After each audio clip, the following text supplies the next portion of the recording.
Right then, one thing that I forgot in the previous section is the ability to add photos to this software. So if you click there, there's a button saying photos. So if I click there, let me just move it over to this screen. Right, this screen will pop up. When you click there, you can add a photo. This photo, you'll see that the table is selected, so the table will get a photo. So when I go like this, I go down, let's say, I say my table looks like that. So you can do 4 photos. You can choose to do in this position, maybe you want to add a picture of maybe the instruction manual or an invoice or something of that specific asset. You can also click on the picture, it'll enlarge the picture, and there will also be a date and time stamp. If I go to the chair, then you'll see there's no photo. If I go back to that specific table, then you'll see there's the 2 photos.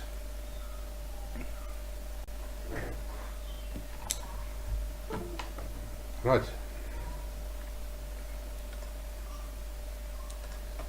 Right, in this section we're going to do the book out of assets. So like I said earlier, book out is meant for items that needs to leave the company's hands temporarily.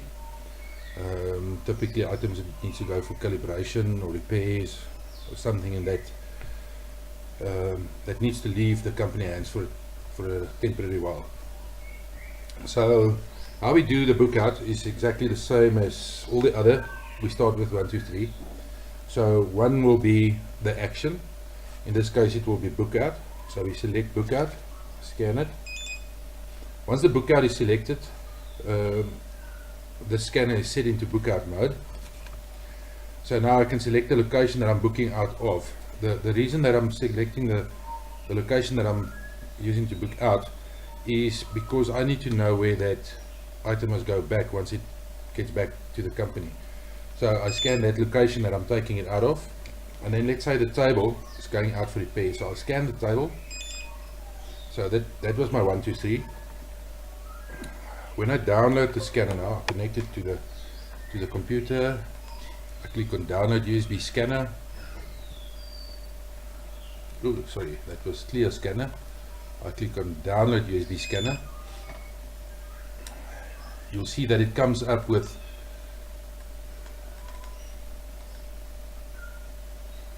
a different color. So the action is book out, location is the boardroom, and it's the table that I'm taking out. I can add a comment now saying it's going for repairs. Okay, and then I can okay this action, and then we will clear the memory of the scanner.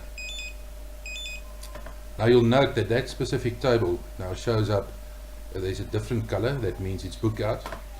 You also see that the status is book out, it's not book in anymore.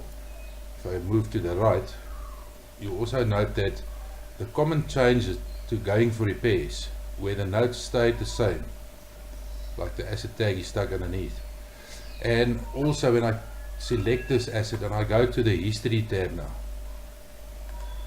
you'll see that it is starting to build up a history.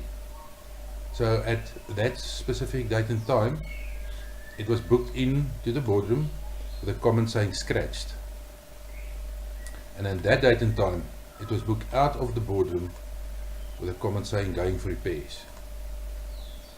So as you can see, the system do allow us to capture history of each asset.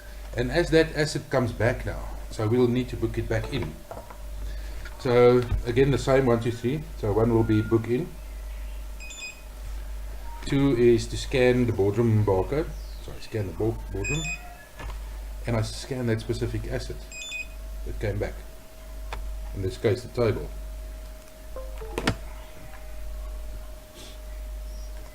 Then we download the scanner. You'll see that it knows exactly we're talking about the boardroom and we're talking about a table. We can say it was repaired, scratch removed, and we can OK this.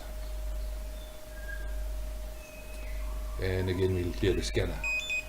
So you'll see it's back to green again. It'll show up as book in, and you'll see it's got now a different date. And again, if I select it, go to history,